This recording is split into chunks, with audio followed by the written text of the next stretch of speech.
Hello students, on behalf of St. John's School, I welcome you all. This is Sarvesh. Today we are going to learn short vowel sound words.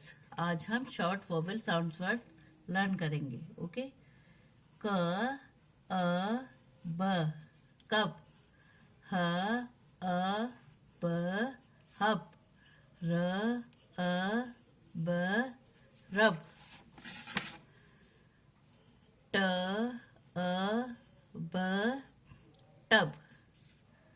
क, अ, ब, कब. ह, अ, ब, hub. र, अ, ब, रब. ट, अ, ब, टब. क, अ, ब, कब.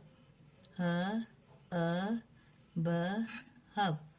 र, अ, ब, रब. ट, अ, ब, टब. ब, अ, ट, बट. क, अ, ट, कट. ह, अ, ट, हट.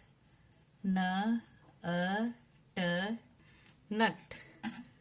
ब, अ, ट, बट. क, अ, ट, कट. ह, अ, ट, हट. न, अ, ट, नट. ब, अ, ट, बट. क, अ, ट, कट. ह, अ, ट, हट. न, अ, ट, नट. तो ये तो थी शॉर्ट वॉवल साउंड्स वर्ड्स. आपको ये सुंदर राइटिंग में लिखना है और लिख लिख करके इसको बोलने की प्रैक्टिस करनी है. साउंड्स वर्ड्स ये इसके जो फोनिक साउंड है उसके अकॉर्डिंग आपको बोल बोल करके प्रैक्टिस करनी है, लिखना है. ओके.